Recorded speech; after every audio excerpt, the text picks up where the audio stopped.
미안해 내게 오나 봐 시원한 바람처럼 너 불어와 लड़का नुमा लड़की ने हैंडसम आइडल की बोलती बंद कर दी। ये खामोश हो गया। शेंग भी हंस पड़ा।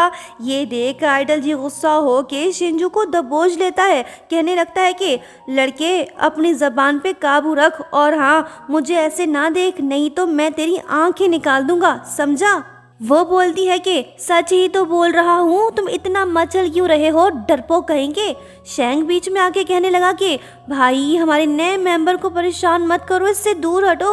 हुआंग आके बोलने लगता है कि इस लड़के की जबान तो हमारे मास्टर लू से भी ज्यादा जहरीली है। ये बात सुनते ही लुयान आंखें फाड़ के इसकी तरफ देखने लगा। यहाँ हमें ये बात पता चलती है कि हुआंग एक हैकर भी है। ये जान के शिंजू घबरा जाती है, क्योंकि अगर इसने इसके फ़ोन को हैक किया तो सारा राज फाश हो जाएगा, इससे बच के रहना होगा। हुआंग बोलता है कि घबराओ मत, मैं अपने मेंबर्स के फ़ोन को हैक नहीं करता।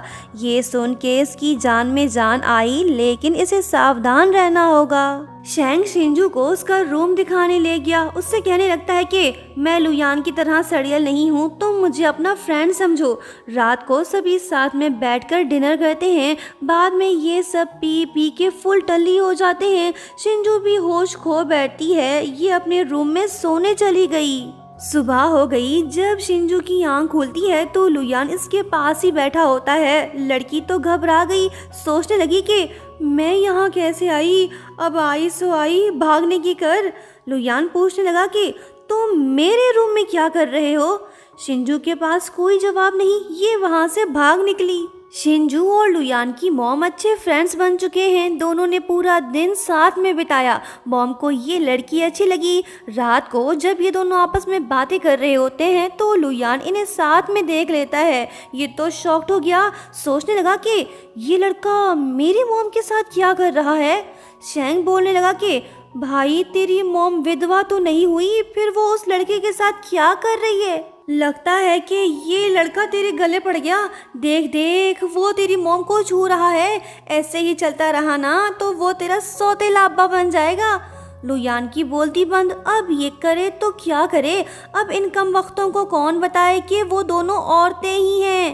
खैर आगे बढ़ते हैं। रात को जब शिंजू सो रही होती है तो तभी लुयान अचानक से इसके रूम में आ जाता है।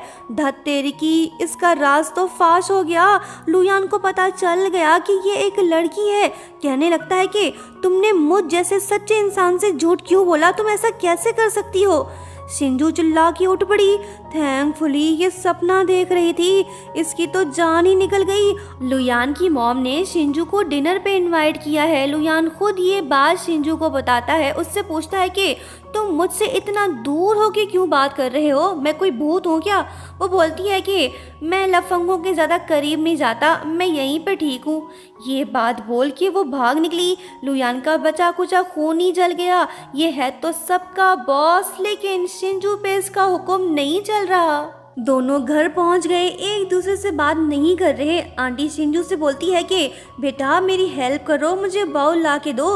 लुयान तुम क्यों मजे से बैठे हो, जल्दी से मुझे नमक ला के दो। जब शिंजू बाउल लेने किचन में जाती है तो पीछे से लुयान भी आ जाता है। ये दोनों तो टकरा गए। सीन भी थोड़ा रोमांटिक सा हो गया। फिर से देखा देखी शुरू।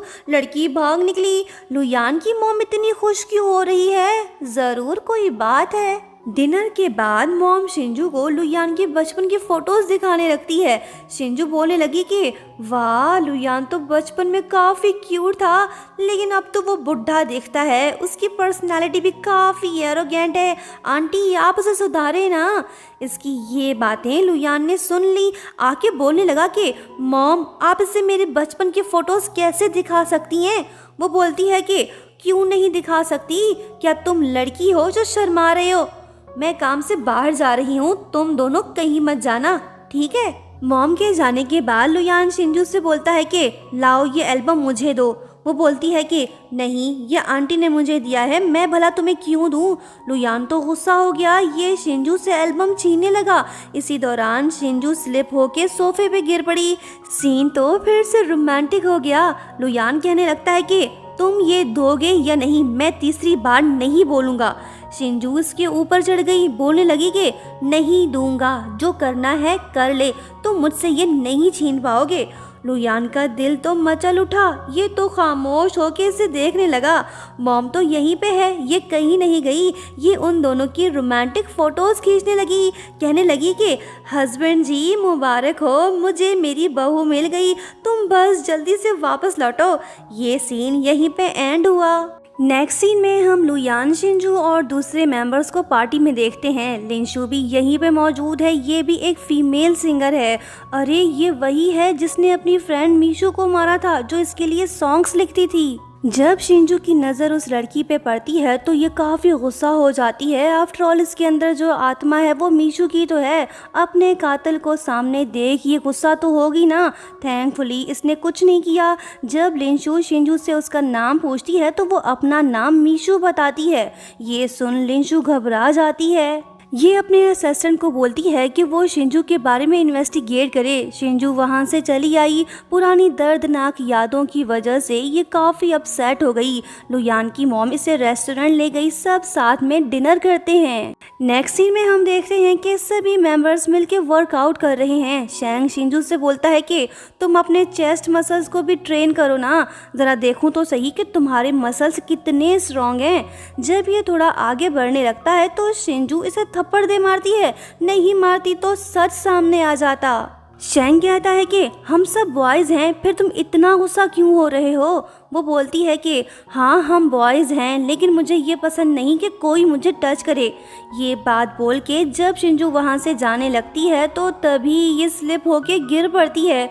इसे तो चोट लग गई। शैंग को भी अपनी गलती का एहसास हो गया। ये शिंजू को सॉरी बोलता है। लुयान बॉयज से कहता है कि तुम दोनों वर्कआउट कंटिन्यू रखो, मैं इसे मेडिसिन अप्लाई करता हूँ। वो दोनों चले गए, अब बचे ये दोनों। जब लुयान इसके साफ सुथरे लड़कियों जैसे पैर देखता है तो ये हैरान रह जाता है। बंदा नर्वस होके कहने लगा कि लो तुम खुद ही कर लो, मैं जा रहा हूँ। ये वहाँ से चला गया। शिंजू समझ नहीं पा रही कि आखिर उसे क्या हो गया। लुयान भी सोच में पड़ गया। देखते हैं इसे कब पता चलता है कि शिंजू एक लड़की ही है।